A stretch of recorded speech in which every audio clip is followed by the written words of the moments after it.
Hi everyone welcome to my channel मु तुमर टुकुना सार। आज आम षष्ठ श्रेणी साहित्य बहिर पद्य विभागर द्वितीय पाठ जार ना हूँ प्रभात अवकाश।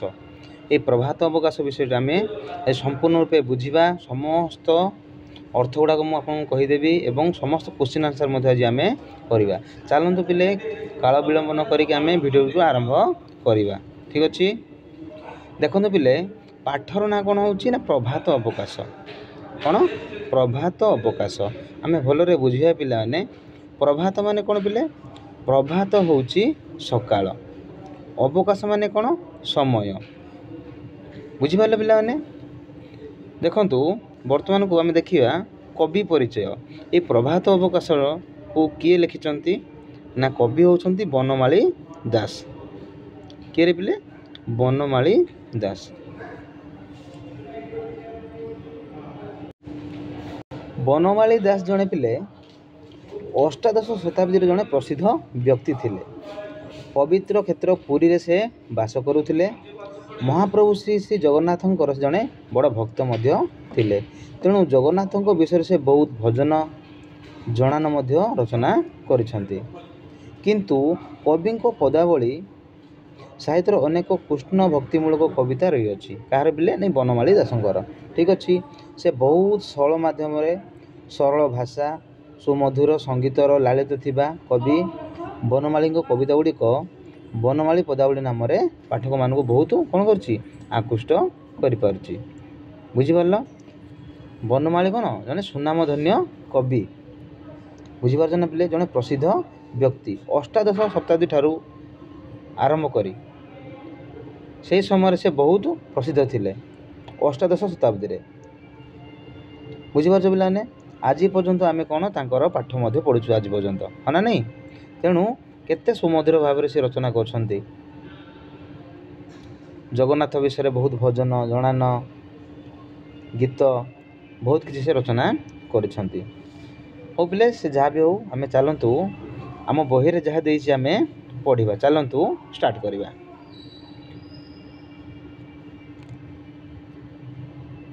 देखो पिले कौन उठ निशी पाहिला ए थर हे बंशी धर। देख पिले एठे किए क्या कहूँ पिले देख कृष्ण टे आपण मानक कहूँ टे बुझी जाओ। कृष्ण और बलराम दुई जन भाई थिले। भल शुण पिले मन ध्यान देकी कृष्ण और बलराम दुई भाई थिले। गोपपुरर राजा के नंद और यशोदा मातांकर अति आदरर संतान बुझिपार पिले। जेबे यशोदा कृष्ण को न देखिले घोड़िए हेले मध्य थय होई रही पार न थिले। सदा सर्वदा से कृष्णकर भल मंद सेवा काम रे लगी रहउथिले किए माता यशोदा। ठीक अच्छे पिले एकदा प्रभात समय कौन होइछि ना कृष्ण निदरू उठिबारे विलंब होइछि। यशोदा तांको किभली नाना प्रकार स्नेहर कथा कही शज्यारू उठा चेष्टा करिसंती ताहा ही कवि एठारे वर्णना करिसंती। बुझिपारछ पिलाने किए बुझेछंती पिले ना यशोदा माता श्रीकृष्ण को उठिबार विलंब हेतु तांको उठेइछंती हैला शज्यारू उठेबाकू चेष्टा करिसंती। काहाकू पिले ना श्रीकृष्ण को। मु कहली वर्तमान को कृष्ण और बलराम दुई भाई थिले है। गोपपुर राजा किए गोपपुर राजा नंद और माता यशोदांकर अति आदरर संतान माने बुझिपारछ। चलतु उठ निशी पाहिला हे थर हे बंशीधर। एटे बंशीधर क्या कही पिले से श्रीकृष्ण को बंशीधर बोली संबोधना कराई। उठ निशी पाइला हे थर हे बंशीधर अर्थात यशोदा माता कहउछंती उठ निशी। निशी माने कौन पिले निशी माने रात्रि। निशी माने कौन रे रात्रि। अर्थ से कहउछंती जे देखो राति पाहिलानी तमे उठी जाओ। यशोदा माँ श्रीकृष्ण को कहउछंती उठ निशी पाइला ए थर हे बंशी धर। मंदिरे डाकिले सुक वृक्षरे राबिले काक। मंदिरे डाकिले सुक सुक माने कौन पिले सुक होउची सुआ ଆଉ ବୃକ୍ଷରେ ରାବିଲେ କାକ। ବୃକ୍ଷରେ ଗଛ ଡାଳରୁ କିଏ ଡାକିଲାଣି? କାକ। କାକ ମାନେ କ'ଣ? କୁଆ। ତାପରେ କ'ଣ କହୁଛନ୍ତି ପିଲେ ଦେଖ, କୁହୁ କୁହୁ ରଟେ ପିକ। କୁହୁ କୁହୁ ରଟେ ପିକ ହେଲା। କୋଇଲି ମଧ୍ୟ ରାବିଲାଣି। କୁକୁଟ ଡାକିଲେ ପରଖର ହେ। କୁକୁଟ ମାନେ କ'ଣ ପିଲେ? କୁକୁଡ଼ା। କୁକୁଟ ମାନେ କ'ଣ? କୁକୁଡ଼ା। ପରଖର ମାନେ କ'ଣ? ଶୀଘ୍ର। ପରଖର ମାନେ କ'ଣ? ଶୀଘ୍ର ବା ପ୍ରଖର। ପରଖର ଅଛି ଏଠି ପଦ୍ୟ ବିଭାଗରେ। ଗଦ୍ୟରେ ଯଦି ଆମେ ଦେଖିବା କ'ଣ ହେବ? ପ୍ରଖର ହେଲା। ପରଖର ମାନେ ପ୍ରଖର। ପ୍ରଖର ମାନେ କ'ଣ? ଜୋର ଆୱାଜ କରିକି କୁକୁଡ଼ା ଡାକିଲାଣି। ଚଢ଼େଇ ଗୁଡ଼ାକ କ'ଣ ହେଲେଣି? ନା ରାବ ଦେଲେଣି ଏବଂ କୁକୁଡ଼ା ମଧ୍ୟ ଡାକ ଦେଲାଣି, କୁଆ ମଧ୍ୟ ଡାକ ଦେଲାଣି। ହେ ବଂଶୀଧର, ରାତି ପାହିଲାଣି, ତମେ ଏଥର ଉଠିଯାଅ ବୋଲି ମାତା ଯଶୋଦା ମାତା କହୁଛନ୍ତି। ବୁଝିପାରିଲ ପିଲେ? ବୁଝିପାରିଲ? ତାପରେ ଦେଖନ୍ତୁ, ହଁ ଏବେ ଆସିଲା ଡାକେ ଯଶୋବନ୍ତୀ ଭାଳି, ଉଠ ମୋର ବନମାଳି, ଶ୍ରୀମୁଖ ଦେବୀ ପଖାଳି, ଝରିରେ ରଖିଛି ବାସ ନୀର ହେ। ସେ କ'ଣ କହୁଛନ୍ତି? ଡାକେ ଯଶୋବନ୍ତୀ ଭାଳି। ଯଶୋବନ୍ତୀ ଭାଳି। ଭାଳି ମାନେ କ'ଣ? ଚିନ୍ତାରେ, ଚିନ୍ତା କରି। ଡାକେ ମାନେ କ'ଣ? ଡାକନ୍ତି ବା ଉଠାନ୍ତି। ଏଠେ ସେ ଶୋଇଛନ୍ତି, ଯଶୋଦା ମାତାଙ୍କୁ ଉଠାଉଛନ୍ତି। ଉଠ ମୋର ବନମାଳି ହେଲା। ତାକୁ କ'ଣ କହନ୍ତି? ବନମାଳି ବୋଲି ସମ୍ବୋଧନ କରୁଛନ୍ତି। କାହାକୁ? ଶ୍ରୀକୃଷ୍ଣକୁ। ଠିକ୍ ଅଛି। ଦେଖ ଚିତ୍ରର ପିଲେ ମଧ୍ୟ ଦେଖ, ଶ୍ରୀକୃଷ୍ଣ ଶୋଇଛନ୍ତି, ଯଶୋଦା ମାତାଙ୍କୁ ଉଠାଉଛନ୍ତି। ବୁଝିପାରୁଛ ନା ନାହିଁ? ତାପରେ ଦେଖ, ଶ୍ରୀମୁଖ ଦେବୀ ପଖାଳି। ଶ୍ରୀମୁଖ ମାନେ କ'ଣ ପିଲେ? ଶ୍ରୀମୁଖ ମାନେ ମୁହଁ। ଶ୍ରୀମୁଖ ମାନେ କ'ଣ? ମୁହଁ। ପଖାଳି ମାନେ କ'ଣ? ଧୋଇଦେବା। ଠିକ୍ ଅଛି। ଅର୍ଥାତ୍ ଯଶୋଦା ମାତା ଶ୍ରୀକୃଷ୍ଣକୁ କହୁଛନ୍ତି ଯେ ଶ୍ରୀକୃଷ୍ଣ ଯଦି ଉଠିଲେ ଝରିରେ ରଖିଥିବା ପାଣିରେ ସେ ତାଙ୍କର ମୁହଁ ଧୋଇଦେବେ ବୋଲି ମାତା ଯଶୋଦା କହିଛନ୍ତି। ଦେଖ ପିଲେ, ଝରିରେ। ଝରି ମାନେ କ'ଣ ପିଲେ? ଝରି ମାନେ କ'ଣ? ପାଣି ପାତ୍ର ବୋଲି କହିପାରିବା ବା ମାଠିଆ ବୋଲି କହିବା ହେଲା। ପାଣି ପାତ୍ରରେ ପାଣି ବାହାର କରିକି ସେ ତାଙ୍କ ମୁଖକୁ ପଖାଳି ଦେବେ, ଅର୍ଥାତ୍ ତାଙ୍କ ମୁହଁକୁ ଧୋଇଦେବେ। କାହାର ମୁହଁକୁ? ନା ଶ୍ରୀକୃଷ୍ଣଙ୍କର ମୁହଁକୁ ଧୋଇଦେବେ। କିଏ? ମାତା ଯଶୋଦା ମାତା। ଠିକ୍ ଅଛି। ବାସ ନୀର ହେ। ବାସ ମାନେ କ'ଣ? ବାସନା। ନୀର ମାନେ କ'ଣ? ଜଳ ହେଲା। ଅର୍ଥାତ୍ ସେଇ ପାଣି ପାତ୍ରରୁ ବାହାର କରିକି ସେଇ ଜଳକୁ ତାଙ୍କ ମୁଖକୁ ସେ ପଖାଳି ଦେବେ। କିଏ? ମାତା ଯଶୋଦା ମାତା। ଠିକ୍ ଅଛି ପିଲେ? ସବୁ ଅର୍ଥ ଗୁଡ଼ାକ ମଧ୍ୟ ମୁଁ କହିଦେଉଛି, ଯିଏ ଜାଣିନାହାନ୍ତି ସେମାନେ ସବୁ ଲେଖିଦିଅ। ତାପରେ ଦେଖନ୍ତୁ ତଳକୁ ଦେଖିବା। ଆସିଲା ବର୍ତ୍ତମାନକୁ ପିଲେ, ଅମୃତ ପାଣି କଦଳୀ, ଲବଣୀ ସଙ୍ଗତେ ଗୋଳି, ଅଧାମ ଗଟିକା ପୁଳି, ଖଣ୍ଡେ ସଞ୍ଜେ ଭୁଞ୍ଜାଇବି ସର ହେ। ଦେଖନ୍ତୁ ଆମେ ଲାଇନ୍ ବାଇ ଲାଇନ୍ ବୁଝିବା ଭଲ ଭାବରେ। ଅମୃତ ପାଣି କଦଳୀ କ'ଣ କହିଲେ ପିଲେ? ଅମୃତ ପାଣି କଦଳୀ। ମୁହଁ ପଖାଳି ସାରିବା ପରେ, ମୁହଁ ଧୋଇଦେବା ପରେ ମାତା ଯଶୋଦା ମାତା କ'ଣ କହୁଛନ୍ତି? ଦେଖ ଚିତ୍ର ଡାହାଣ ସାଇଡ଼୍ରେ ଦେଇଛି ପିଲେ ଦେଖ। ସେ କ'ଣ କହୁଛନ୍ତି? ଅମୃତ ପାଣି କଦଳୀ, ଲବଣୀ ସଙ୍ଗତେ ଗୋଳି। ଅମୃତ ପାଣି କଦଳୀ ଲବଣୀ ସହିତ ସେ ଗୋଳିକି କ'ଣ କରିବେ? ଅଧାମ ଗଟିକା ପୁଳି, ଖଣ୍ଡ ସଞ୍ଜେ ଭୁଞ୍ଜାଇବି ସର ହେ। ତାର ତ କ'ଣ ପିଲେ? ନା ଅମୃତ ପାଣି କଦଳୀକୁ ଲବଣୀ ସହିତ ଗୋଳାଇବା ସହିତ ଅଧାମ ଗଟିକା ପୁଳି ଓ ଖଣ୍ଡ ସାକର ଇତ୍ୟାଦି ଖୁଆଇବେ ବୋଲି ଯଶୋଦା କହିଛନ୍ତି। ବୁଝିପାରୁଛ? ଅଧାମ ଗଟିକା ପୁଳି, ଖଣ୍ଡ ସଙ୍ଗେ ଭୁଞ୍ଜାଇବି ସର ହେ। ଭୁଞ୍ଜାଇ ମାନେ କ'ଣ? ଖୁଆଇବି। କିଏ କହୁଛି? ଯଶୋଦା ମାତା କହୁଛନ୍ତି। କାହାକୁ କହୁଛନ୍ତି? ଶ୍ରୀକୃଷ୍ଣକୁ। ବୁଝିପାରୁଛ ପିଲେ ଏଠେ? ତାପରେ ଦେଖନ୍ତୁ ପିଲେ, ଆମେ ତଳକୁ ଯିବା। ହଁ, ଉଠ ରାମ ବାସୁଦେବ, ଗୋଗଷ୍ଠେ ଉଛୁର ହେବ, ଦଧି ଅନ୍ନ ସାଥେ ନେବ, ନଦୀ କୂଳେ କରିବ ଆହାର ହେ। କ'ଣ କହୁଛନ୍ତି ପିଲେ ଦେଖ? ଉଠ ରାମ ବାସୁଦେବ, ଗୋଗଷ୍ଠେ ଉଛୁର ହେବ, ଦଧି ଅନ୍ନ ସାଥେ ନେବ, ନଦୀ କୂଳେ କରିବ ଆହାର ହେ। ଏଠାରେ ଦେଖ ପିଲେ, କୃଷ୍ଣଙ୍କ ସହିତ ବଳରାମଙ୍କୁ ମଧ୍ୟ ଶୀଘ୍ର ଶଯ୍ୟାରୁ ଉଠିବାକୁ ଯଶୋଦା ଡାକିଛନ୍ତି। ବଳରାମ କିଏ? କୃଷ୍ଣଙ୍କର ଭାଇ। କୃଷ୍ଣ ସହିତ କିଏ? ବଳରାମ ମଧ୍ୟ ଶୋଇଛନ୍ତି। ତେଣୁ ଉଠ ରାମ ବାସୁଦେବ, ଅର୍ଥାତ୍ କୃଷ୍ଣ ସହିତ କ'ଣ? ବଳରାମ ମଧ୍ୟ ଶୋଇଛନ୍ତି। ତେଣୁ कृष्ण को मध्य उठाउछन्ति यशोदा माता एवं बलराम को मध्य उठाउछन्ति। तेणु उठ राम वासुदेव गोगष्ठे उछुर हेबो अर्थात कौन ना गाई गोठ को जीवाई तांकर उछुर हेबो। उछुर माने कौन विलंब हेबो है। उछुर माने कौन पिले विलंब। ठीक अच्छे उछुर माने कौन विलंब। अरे गोगष्ठे माने कौन गाई गोठ गोगष्ठ। ठीक अच्छे गाई गोठ। आ कौन कहते दधि अन्न साथे नेब नदी कूले करिबो आहार है। से कौन कहते से माने गोगष्ठ को जीवा बेले साथी रे दही अन्न नहीं नई कूले खाइबे बोली यशोदा मने पकाई देइछन्ति। बुझी पारलो पिले माने। विगत दिन गोरु चराइबा जाई पथश्रम हेतु अधिक निद्रा जाइछन्ति काहाको कृष्ण बलराम। तेणु से उठी पार नांती। तेणु माता यशोदा माता राम कौन कृष्ण आउ बलराम को कौन उठाउछन्ति है नहीं। अब चलतु आ कौन देछि बोले देखिबे तुम बही रे। हाँ देखंतु बाछुरी चराई जाई काली पथ श्रम पाई अलसरे अछु सोई अशकत हुए कि शरीर है। तार्थ कौन पिले देखंतु पिले आमर बाम पटे देख श्रीकृष्ण अच्छा बंशी बजाउछन्ति एवं गाई गुराक मध्य चरुछन्ति। तेणु आम डाहाण पटे कौन पढ़लु लेखाई देख बाछुरी चराई जाई काली पथ श्रम पाई अलसरे अछु सोई अशकत हुए कि शरीर है। बाछुरी चराई जाए अर्थात कौन विगत दिन कौन होती पूर्व दिन कौन कर श्रीकृष्ण ना गोरु चरवा को जाई पथश्रम हेतु अधिक निद होइछि कि बोली यशोदा माता सन्देह करुछन्ति। हुए तो सेथिपाई अशकत लागिपारे किंबा अलुस्वामी होई पारे बोली से विचार करिछन्ति। किए कहउछन्ति माता यशोदा हैला। पथश्रम पाई माने कोन हालिया हे अलसरे माने अलसुआरे हैला अछु सही अशकत हुए कि शरीर है। अशकत माने कोन पिले पीड़ा जंत्रणा।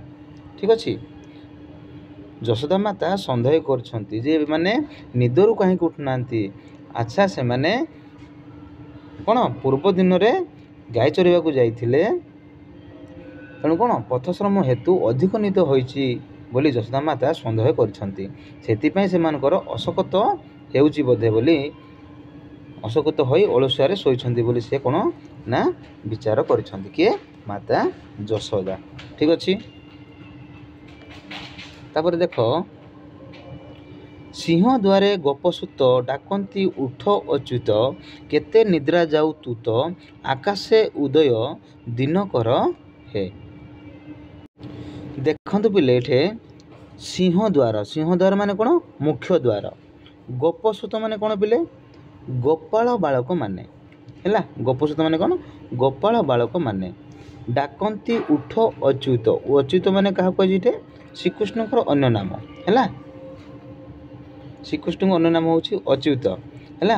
केते निद्रा जाऊ तू तो आकाशे उदय दिनकर है। आकाश रे उदय हेलुनी दिनकर दिनकर माने कौन पिले सूर्य है।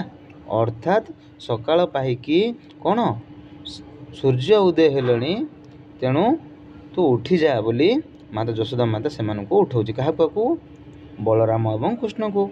ठीक अच्छे तू केते निद शोचु आसिकी सकाळ पाइलानी आकाश रे सूर्य उदय हेलानी तेणु तू उठी जा एवं गोपाल बालक माने मते तते डाकिलेनी तू उठी जा बोली कहउछन। देख बिले डाहाण साइड देख यह सब गोपाल बालक माने हैला डाकुछन्ति श्रीकृष्ण को मुख्य द्वार थाई कि डाकुछन्ति हैला। डाकंती उठ अच्युत गोपाल बालक माने उठाउछन्ति माता यशोदा मध्य उठाउछन्ति जे देख बाबू तो सांग साथी माने सब आसिलेनी तू उठी जा एते समय जाई कोन पई सोइछु हैला। सूर्य उदय हेलानी आकाश रे सूर्य उदय हेलानी तेणु तमे उठी जाओ बोली माता यशोदा माता कहउछन्ति। तब देख पिले उठ प्रभु चक्रधर जीवाकू हेबो उछुर एठारे पिले चक्रधर बोली क्या कही श्रीकृष्ण को चक्रधर बोली कह जाइछि हैला। उठ प्रभु चक्रधर जीवाकू हेबो उछुर उछुर माने कौन विलंब लेट वन को गमन कर वन को जीवार अच्छी बाबू तमे उठी जाओ हे प्रभु उठ प्रभु चक्रधर जीवाकू हेब उछोर बनकू गमन कर। तार कौन कहते बनमाली चरणे किंकर हे। अर्थात जशोदा माता तांको उठाउछन्ती रे बाबू तू एते समय पर्यंत शोइचु तो सांगसाथी मैंने सब आसिले मुख्य द्वार आसिले से डाकुछन्ती तमे उठ तुमर विलम्ब हम जावाकू वन को जीवार अच्छी वन को गमन कर है। श्रीकृष्ण कौन करती वन को जाती गाई गाई गोठ देकी हाँ ना नहीं चरवाई।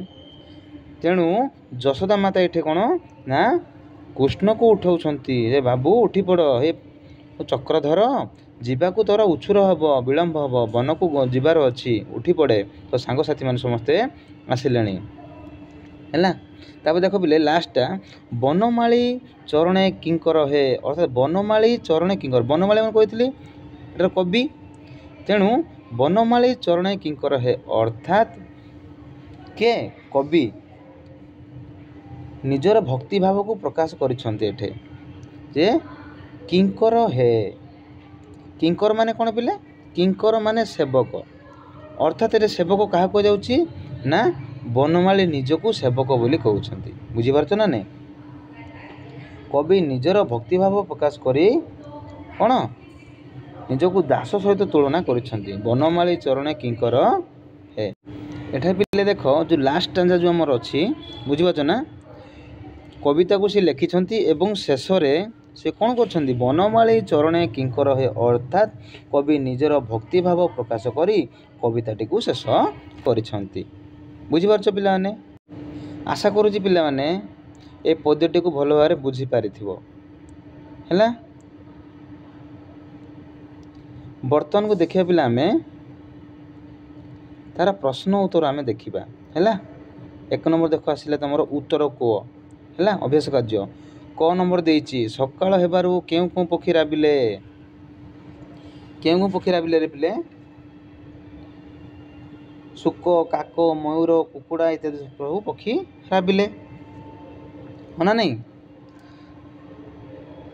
ख नंबर कौन देछि माता जशोवंती श्रीकृष्ण को केउ सब खाद्य खुआबे बोली कहिसंती।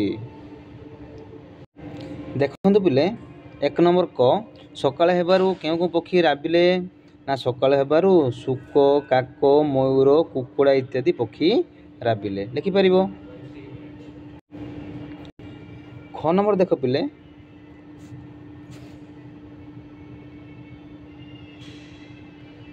माता जशोवंती श्रीकृष्ण को केउ सब खाद्य खुआबे बोली कहिसंती। देख उत्तर लिखिपर माता जशोवंती श्रीकृष्ण को अमृत पानी कदली लवणी अधाम गटिका पुली खंड साकर एवं सर इत्यादि खाद्य खुआबे बोली कहिसंती।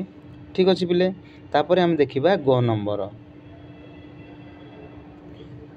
कौन कही पिले देख ना श्रीकृष्ण केउ कारण पथश्रम पर अधिक समय सही जाइछंती कहीं पूर्व दिन से कौन करते ना गाई चरवाक जाइए तेणु सी हालिया होइकी अधिक समय सही तेणु तुम लिखिपार श्रीकृष्ण बाछुरी चरवाक जाई पथश्रम पर अधिक समय सही। ठीक अच्छे पिले तापर देख घ नंबर लिख घ नंबर कौन देखिए पिले केउ माने सिंहद्वार निकट थी श्रीकृष्ण को डाकुछंती किए डाकुथिले तांकर सांग माने गोपाल बालक माने तेणु लिखिपार गोपाल बालक माने सिंहद्वार निकट थी श्रीकृष्ण को डाकुछंती। ठीक अच्छे तार 2 नंबर कौन देछि पिले देख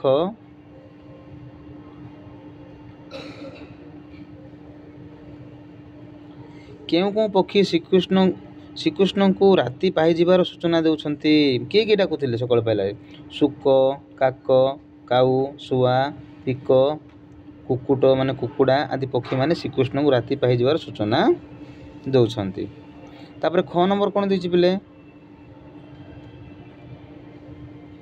ख नंबर प्रश्न देछि श्रीकृष्ण निदरु उठिबा परे माँ जशोदा कौन करिवे कहउछंती ना श्रीकृष्ण जदि निदरु उठिला परे माँ कौन कहउथिले ना सुवासित पानी रे तांको मुह धुआई दे अमृत पानी कदली लवणी अधाम गटिका पुली खंड ओ सर तांको खुआइबे बोली कहउछंती हाँ ना नहीं तुम लिखिदे पार उत्तर लिख कौन श्रीकृष्ण निदरु उठिबा परे माँ जशोदा सुवासित पानी रे तांको मुह धुआई दे अमृत पानी कदली लवणी अधाम गटिका पुली ଖଣ୍ଡ ସ୍ୱର ଭୁଞ୍ଜାଇବେ ବୋଲି କହୁଛନ୍ତି। ଭୁଞ୍ଜାଇବେ ମାନେ କ'ଣ?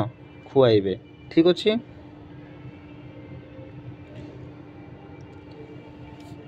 ତାପରେ ଗ ନମ୍ବର କ'ଣ କହିଛି ପିଲେ ଦେଖ, ଶ୍ରୀକୃଷ୍ଣ କାହିଁକି ଏତେବେଳେ ପର୍ଯ୍ୟନ୍ତ ଶୋଇଛନ୍ତି ବୋଲି ମାତା ଯଶୋଦା ଭାବୁଛନ୍ତି। ଶ୍ରୀକୃଷ୍ଣ ବାଛୁରୀ ଚରାଇବାକୁ ଯାଇ ପଥଶ୍ରମ ହେତୁ ଅଶକତରେ ମାନେ କ'ଣ? ହାଲିଆ ହେଇକି ଅଳସରେ ଶୋଇଛନ୍ତି ବୋଲି ମାତା ଯଶୋଦା ଭାବୁଛନ୍ତି। ପିଲେ ଏଗୁଡ଼ାକ ସବୁ ଦେଖ, ପୁରା ଇମ୍ପୋର୍ଟାଣ୍ଟ କ୍ୱେଶ୍ଚିନ୍ ଗୁଡ଼ାକ।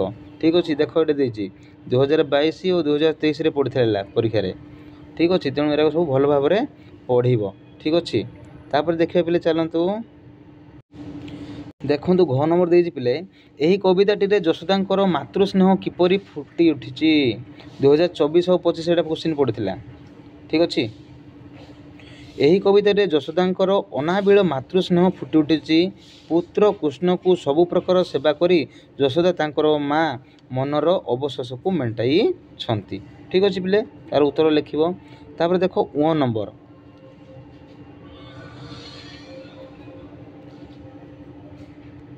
ଅ ନମ୍ବର ପିଲେ ଦେଖ ବହୁତ ଇମ୍ପୋର୍ଟାଣ୍ଟ କ୍ୱେଶ୍ଚିନ୍ ଗୁଡ଼ା। ଦେଖ, ଗୋପାଳ ବାଳକମାନେ କ'ଣ କହି ଶ୍ରୀକୃଷ୍ଣଙ୍କୁ ନିଦରୁ ଉଠାଉଛନ୍ତି? କ'ଣ କହି ସେ ଉଠାଉଥିଲେ? ଅଚ୍ୟୁତ ବୋଲି ସମ୍ବୋଧନ କରି କହୁଥିଲେ ପିଲେ। ତେଣୁ ତୁମେ ଲେଖିବ ସିଂହଦ୍ୱାରରେ ପହଞ୍ଚି, ସିଂହଦ୍ୱାର ମାନେ କ'ଣ କହିଥିଲି? ମୁଖ୍ୟ ଦ୍ୱାର। ମୁଖ୍ୟ ଦ୍ୱାରରେ ପହଞ୍ଚି ଗୋପାଳ ବାଳକମାନେ କୃଷ୍ଣଙ୍କୁ ଉଠ ଅଚ୍ୟୁତ ବୋଲି କହି ନିଦରୁ ଉଠାଉଛନ୍ତି। ଆକାଶରେ ସୂର୍ଯ୍ୟ ଉଦୟ ହୋଇଥିବାରୁ ଅଧିକ ଶୋଇବା ଉଚିତ ନୁହେଁ ବୋଲି ସେମାନେ କହିଛନ୍ତି। କିଏ? ତା ସାଙ୍ଗମାନେ ବା ଗୋପାଳ ବାଳକମାନେ। ଅର୍ଥାତ୍ ସୂର୍ଯ୍ୟ ଉଦୟ ହେଲାଣି, ଆରେ ଅଚ୍ୟୁତ ତୁ ଉଠି ପଡ଼େ, ବିଳମ୍ବ ହେଉଛି, ଆମେ ବନକୁ ଯିବା। ଗୋପାଳ ବାଳକମାନେ ଯାଇକି ପହଞ୍ଚୁଛନ୍ତି ତାଙ୍କ ସିଂହଦ୍ୱାରରେ ଏବଂ ତାଙ୍କୁ ଉଠାଉଛନ୍ତି। ଠିକ୍ ଅଛି ପିଲେ।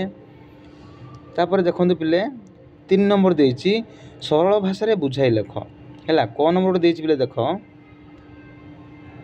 ଅମୃତ ପାଣି କଦଳୀ ଲବଣୀ ସଙ୍ଗତେ ଗଳି, ଅଧାମ ଗୋଟିକା ପୁଳି, ଖଣ୍ଡ ସଙ୍ଗେ ଭୁଞ୍ଜାଇବି ସର ହେ।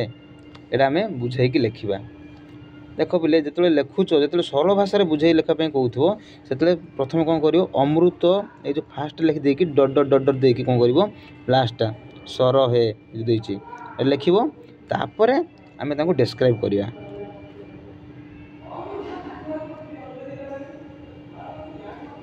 କ'ଣ ଡେସ୍କ୍ରାଇବ୍ କରିବ ନା, ଉକ୍ତ ପଦ୍ୟାଂଶଟି ମାନେ ଏହି ପଦ୍ୟାଂଶଟି ଆମ ସାହିତ୍ୟ ବହିର ପ୍ରଭାତ ଅବକାଶ କବିତାରୁ ଆନିତ ମାନେ କ'ଣ? ଆସିଅଛି। ଠିକ୍ ଅଛି। ଏହି ପ୍ରସଙ୍ଗରେ କବି ବନମାଳୀ ଦାସ ଯଶୋଦାଙ୍କର ମାତୃସ୍ନେହର ପରିଚୟ ଦେଇଛନ୍ତି। କାହାର ପରିଚୟ ଦେଇଛନ୍ତି? ମାତୃସ୍ନେହର ପରିଚୟ ଦେଇଛନ୍ତି। ତାପରେ ଲେଖିବା ପିଲା ଆମେ, ପ୍ରଭାତ କାଳ ହୋଇଛି ଅର୍ଥାତ୍ ସକାଳ ହୋଇଯାଇଛି। ହେଲା, ଶ୍ରୀକୃଷ୍ଣ ନିଦରୁ ଉଠି ନାହାନ୍ତି। ଶୁକ, କାକ, ପିକ, କୁକୁଟ ଆଦି ପକ୍ଷୀମାନେ ନାନା ରାବ କରି ପ୍ରଭାତ କାଳର ସୂଚନା ଦେଇଛନ୍ତି। ଯଶୋଦା ପୁତ୍ର ସ୍ନେହରେ ବ୍ୟସ୍ତ ହୋଇପଡ଼ିଛନ୍ତି। ସେ ଶ୍ରୀକୃଷ୍ଣଙ୍କୁ ବଂଶୀଧର ବୋଲି ମଧ୍ୟ ସମ୍ବୋଧନ କରିଛନ୍ତି ଏବଂ ନିଦରୁ ଉଠିବାକୁ କହିଛନ୍ତି। ସୁବାସିତ ଜଳରେ ତାଙ୍କର ମୁହଁକୁ ଧୁଆଇ ଦେଇ ଅମୃତ ପାଣି କଦଳୀ କ'ଣ? ଅଧାମ ଗୋଟିକା ପୁଳି, ଖଣ୍ଡ ସର ଭୁଞ୍ଜାଇବେ ବୋଲି କହିଛନ୍ତି। କିଏ କହିଛନ୍ତି? ନା ମାତା ଯଶୋଦା। ତେଣୁ ଲେଖିଦେବ ପ୍ରସଙ୍ଗଟି ଯଶୋଦାଙ୍କର ମାତୃସ୍ନେହରେ ପରିପୂର୍ଣ୍ଣ ହୋଇଛି। ଠିକ୍ ଅଛି ପିଲେ, କ ନମ୍ବର ପୁରା କ୍ଲିୟର ହୋଇଗଲା। ତାପରେ ଖ ନମ୍ବର ଦେଇଛି ପିଲେ, ଠିକ୍ ସେଇଭଳି ଆମେ ଲେଖିବା। ଖ ନମ୍ବର ଦେଇଛି କ'ଣ? ଦେଖ, ବାଛୁରୀ ଚରାଇ ଯାଇ କାଲି ପଥଶ୍ରମ ପାଇ ଅଳସରେ ଅଚୁଶୋଇ ଅଶକତ ହୁଏ କି ଶରୀର ହେ। ଏଇଟା କିଏ କହୁଛି କାହାକୁ? ମାତା ଯଶୋଦା ମାତା ଶ୍ରୀକୃଷ୍ଣଙ୍କୁ କହୁଛନ୍ତି। ତେଣୁ ଆମେ ଯଦି ଲେଖିବା, ସରଳ ଭାବରେ ଲେଖିବା, ତାହେଲେ କହିଛି ଯେତେବେଳେ ସରଳ ଭାଷାରେ ଲେଖ ବୋଲି କହିଛନ୍ତି, ପ୍ରଥମେ ଫାଷ୍ଟ ଏଇ ପ୍ରଥମ ଶବ୍ଦ ବାଛୁରୀ ଲେଖି ଡଟ୍ ଦେଇକି ଶେଷ ଅକ୍ଷର ଦେଖ ଶରୀର ହେ, ଏଇଟା ଲେଖିଦେବ। ତାପରେ ଏଠି ମଧ୍ୟ ଆମେ ଲେଖିବା ଉକ୍ତ ପଦ୍ୟାଂଶଟି ଆମ ସାହିତ୍ୟ ବହିର ପ୍ରଭାତ ଅବକାଶ କବିତାରୁ ଆନିତ ବା ଆସିଅଛି। ଏହି ପ୍ରସଙ୍ଗରେ କବି ବନମାଳୀ ଦାସ ଯଶୋଦାଙ୍କର ମାତୃସ୍ନେହର ବର୍ଣ୍ଣନା କରିଛନ୍ତି। କାହାର ବର୍ଣ୍ଣନା କରିଛନ୍ତି? ମାତୃସ୍ନେହର ବର୍ଣ୍ଣନା କରିଛନ୍ତି। ଅର୍ଥାତ୍ ମା ଶ୍ରୀକୃଷ୍ଣଙ୍କୁ କେତେ ସ୍ନେହ କରୁଛନ୍ତି ତାହା ଏଠି ପ୍ରତିପାଦିତ କରାଯାଇଛି ପିଲେ। ଠିକ୍ ଅଛି। ପ୍ରଭାତ କାଳର ଆଗମନ ହୋଇଥିଲେ ମଧ୍ୟ କୃଷ୍ଣ ନିଦରୁ ଉଠି ନାହାନ୍ତି। ଶୁକ, ପିକ, କାକ, ମୁକୁଟ ଆଦି ପକ୍ଷୀମାନେ ରାବ କରିଛନ୍ତି। ରାବ କହୁଛନ୍ତି ନା ନାହିଁ। ଯଶୋଦା କୃଷ୍ଣକୁ ନିଦରୁ ଉଠିବା ପାଇଁ ଡାକିଛନ୍ତି। ନାନା ଖାଦ୍ୟ ଖୁଆଇବା କଥା କହିଛନ୍ତି। ଏତେ ଡେରି ହୋଇଥିଲେ ମଧ୍ୟ କୃଷ୍ଣ ନିଦରୁ ନ ଉଠିବାରୁ ସେ ବାଛୁରୀ ଚରାଇବାକୁ ଯାଇ ପଥଶ୍ରମ ହୋଇଛନ୍ତି ବୋଲି ମାତା ଯଶୋଦା ମାତା କ'ଣ ବୁଝିପାରିଲେ ପିଲେ ହେଲା। ପ୍ରଭାତ କାଳର ଆଗମନ ହୋଇଥିଲେ ମଧ୍ୟ କୃଷ୍ଣ ନିଦରୁ ଉଠି ନାହାନ୍ତି। ଶୁକ ପିକ କାକ କୁକୁଡ଼ା ଆଦି ପକ୍ଷୀମାନେ ରାବ କରିଛନ୍ତି। ଯଶୋଦା କୃଷ୍ଣକୁ ନିଦରୁ ଉଠିବା ପାଇଁ ଡାକିଛନ୍ତି। ନାନା ଖାଦ୍ୟ ଖୁଆଇବା କଥା କହିଛନ୍ତି। ଏତେ ଡେରି ହୋଇଥିଲେ ମଧ୍ୟ କୃଷ୍ଣ ନିଦରୁ ନ ଉଠିବାରୁ ସେ ବାଛୁରୀ ଚରାଇବାକୁ ଯାଇ ପଥଶ୍ରମ ହେତୁ ଅଶକ୍ତ ହୋଇ ଅଳସରେ ଶୋଇପଡ଼ିଛନ୍ତି ବୋଲି ଯଶୋଦା ମନରେ ବିଚାର କରୁଛନ୍ତି। ହଁ ନାହିଁ, ଏଠି କିଏ ବିଚାର କରୁଛନ୍ତି? ମାତା ଯଶୋଦା ବିଚାର କରୁଛନ୍ତି। ଠିକ୍ ଅଛି ପିଲେ, ଖ ନମ୍ବର ପୁରା କ୍ଲିୟର ହେଇଗଲା। ବର୍ତ୍ତମାନକୁ ଆମେ ଦେଖିବା 3 ନମ୍ବର ସରିଗଲା ପିଲେ, ଆମେ ବର୍ତ୍ତମାନକୁ ଦେଖିବା 4 ନମ୍ବର। ଦେଖନ୍ତୁ ପିଲେ 4 ନମ୍ବର କ'ଣ କହିଛି ଦେଖ। ମା ଯଶୋଦା ଶ୍ରୀକୃଷ୍ଣଙ୍କୁ ନିଦରୁ ଉଠିବା ପାଇଁ ବ୍ୟସ୍ତ ହୋଇପଡ଼ିଛନ୍ତି। ଯେଉଁ ପଦଟିରୁ ଏହାର ସୂଚନା ମିଳୁଛି ସେହି ପଦଟି ଲେଖ। ଆମେ କେଉଁଟା ଲେଖିବା? ଡାକେ ଯଶୋବନ୍ତୀ ଭାଳି ଉଠ ମୋର ବନମାଳି ଶ୍ରୀମୁଖ ଦେବୀ ପଖାଳି ଝରିରେ ରଖିଛି ବାସ ନିରହେ। ଏଇ ପଦଟି ହିଁ ସୂଚନା ଦେଉଛି, ତେଣୁ ଆମେ ଏଇଟା ଲେଖିବା। ଠିକ୍ ଅଛି। ତାପରେ ଦେଖ 5 ନମ୍ବର କ'ଣ ଦେଇଛି ଆମେ ଦେଖିବା। ଦେଖନ୍ତୁ ପିଲେ 5 ନମ୍ବର କ'ଣ ଦେଇଛି ପିଲେ ଦେଖ। ଶ୍ରୀକୃଷ୍ଣକୁ କିଏ କେଉଁ ନାମ ଧରି ଡାକିଛନ୍ତି ସେହି ନାମ ଗୁଡ଼ିକୁ ଲେଖ। ଶ୍ରୀକୃଷ୍ଣ ଯଶୋଦା କ'ଣ ଡାକୁଥିଲେ ପିଲେ? ବଂଶୀଧର ବୋଲି ମଧ୍ୟ ସମ୍ବୋଧନ କରୁଥିଲେ, ବନମାଳି ବୋଲି ଡାକୁଥିଲେ, ବାସୁଦେବ ବୋଲି ଡାକୁଥିଲେ, ଇତ୍ୟାଦି ନାମରେ ଡାକୁଥିଲେ। ଏବଂ ଗୋପାଳ ବାଳକମାନେ କ'ଣ ଡାକୁଥିଲେ? ଅଚ୍ୟୁତ ବୋଲି ଏବଂ ଚକ୍ରଧରୀ ବୋଲି ମଧ୍ୟ ଡାକିଛନ୍ତି। ଠିକ୍ ଅଛି ପିଲେ 5 ନମ୍ବର। ତାପରେ ଦେଖନ୍ତୁ ପିଲେ ଆମେ 6 ନମ୍ବରକୁ ଦେଖିବା। 6 ନମ୍ବର କ'ଣ ଦେଇଛି? ଠିକ୍ ଅଛି। ଦେଖ ପିଲେ 6 ନମ୍ବର କ'ଣ ନା, ବଂଶୀ ଧରନ୍ତି ଯେ ସେ ବଂଶୀଧର। ଏଇଭଳି ଆଉ କେତୋଟି ଶବ୍ଦ ଲେଖ ହେଲା। ଯେ ଚକ୍ର ଧରନ୍ତି କ'ଣ ହେବ? ଚକ୍ରଧର, ବେଣୁଧର, ସୂତ୍ରଧର, ହଳଧର। ଲେଖିଦେଲୁ ଆମେ 4ଟା ଶବ୍ଦ। ଠିକ୍ ଅଛି। ତାପରେ ଦେଖିବା ବର୍ତ୍ତମାନକୁ ଆମେ 7 ନମ୍ବର। ଦେଖ ପିଲେ 7 ନମ୍ବର ଅସଜଡ଼ା ପଦଟିକୁ ସଜାଡ଼ି ଲେଖ। ମାନେ ଓଲଟ ପାଲଟ ଦେଇଛି ପିଲେ, ଆମେ ଠିକ୍ ଭାବରେ ଲେଖିବା। ବାସୁଦେବ ଉଛୁର ଗୋଷ୍ଠେ ହେବ ରାମ ଉଠ। ଏଇଟା କ'ଣ ଏମିତି ହେବ କି? ନା, ଏମିତି ହେବନି, ଭୁଲ ଅଛି। ଆମେ ଲେଖିଲେ ଉଠ ରାମ ବାସୁଦେବ ଗୋଷ୍ଠେ ଉଛୁର ହେବ। ହଁ ନା ନାହିଁ? ଅର୍ଥାତ୍ ରାମ ବାସୁଦେବ ବୋଲି କାହାକୁ କହିଛି? ନା ଶ୍ରୀକୃଷ୍ଣଙ୍କୁ ଡାକୁଛନ୍ତି ହେଲା। ରାମ ବାସୁଦେବ ଏଠି କାହାକୁ ଡକାଇছে ପିଲେ? ସେମାନେ ଯେଉଁ କୃଷ୍ଣ ଓ ବଳରାମ ଯେଉଁ ଥିଲେ, 2 ଭାଇ ଶୋଇଥିଲେ, ଯଶୋଦା ମାତା ସେମାନଙ୍କୁ ଡାକୁଛନ୍ତି। ଉଠ ରାମ ବାସୁଦେବ ଗୋଷ୍ଠେ ଉଛୁର ହେବ, ବା ଗାଈ ଗୋଠକୁ ଯିବା ପାଇଁ ବିଳମ୍ବ ହେବ ବୋଲି କହିଛନ୍ତି। ତେଣୁ ଆମେ ଠିକ୍ସେ ଲେଖିଲେ କ'ଣ ହେବ? ଉଠ ରାମ ବାସୁଦେବ ଗୋଷ୍ଠେ ଉଛୁର ହେବ। ଠିକ୍ ଅଛି ପିଲେ। ତାପରେ ଦେଖ ଖ ନମ୍ବର ପିଲେ। ଠିକ୍ ଅଛି। ଖ ନମ୍ବର ଦେଇ ସେମିତି ଆହାର ନଦୀ କୂଳେ ଦଧି ସାଥେ ଅନ୍ନ ନେବ କରିବ ହେ। ଏଇଟା ଭୁଲ ଅଛି, ତେଣୁ ଠିକ୍ସେ ଲେଖିଲେ କ'ଣ ହେବ? ଦଧି ଅନ୍ନ ସାଥେ ନେବ ନଦୀ କୂଳେ କରିବ ଆହାର। ନଦୀ କୂଳରେ ଯାଇକି ଖାଇବ ବୋଲି କହୁଛନ୍ତି ହେଲା। ମାତା ଯଶୋଦା କହୁଛନ୍ତି, ତେଣୁ ଆମେ ଠିକ୍ସେ ଲେଖିଲେ ଏହା ହେବ ଉତ୍ତର। ଆଶା କରୁଛି ପିଲାମାନେ ଆମେ ଆଜି ପ୍ରଭାତ ଅବକାଶ ପଦ୍ୟଟି ଆମେ ପଢ଼ିଲୁ, ଭଲ ଭାବରେ ବୁଝିପାରିଥିବ। ଆଉ ସମସ୍ତ କ୍ୱେଶ୍ଚିନ୍ ଆନ୍ସର୍ ଆଜି ଆମେ ଡିସ୍କସ୍ କଲୁ। ଯଦି ଭିଡ଼ିଓଟିକୁ ପିଲେ ଭଲ ଲାଗୁଛି ତାହେଲେ ନିହାତି ଭାବରେ ଲାଇକ୍ କରିବ, କମେଣ୍ଟ କରିବ ଏବଂ ନିଜ ସାଙ୍ଗସାଥିମାନଙ୍କୁ ସେୟାର କରିବ, ଯାହାଫଳରେ କି ସେମାନେ ମଧ୍ୟ କିଛି ଉପକାର ପାଇପାରିବେ। ଏହିପରି ଭାବରେ ପିଲେ ମୁଁ ଗୋଟିଏ ପରେ ଗୋଟିଏ ଆପଣମାନଙ୍କୁ ଭିଡ଼ିଓ ଆଣିବି। ତେଣୁ ସବୁବେଳେ ବେଲ୍ ଆଇକନ୍କୁ ଦବାଇକି ସବସ୍କ୍ରାଇବ୍ କରନ୍ତୁ, ଯାହାଫଳରେ ପ୍ରତ୍ୟେକ ନୋଟିଫିକେସନ୍ ପ୍ରଥମେ ଆପଣମାନଙ୍କ ପାଖକୁ ପହଞ୍ଚିବ। ଆଜି ପାଇଁ ପିଲେ ରହୁଛି, ଧନ୍ୟବାଦ।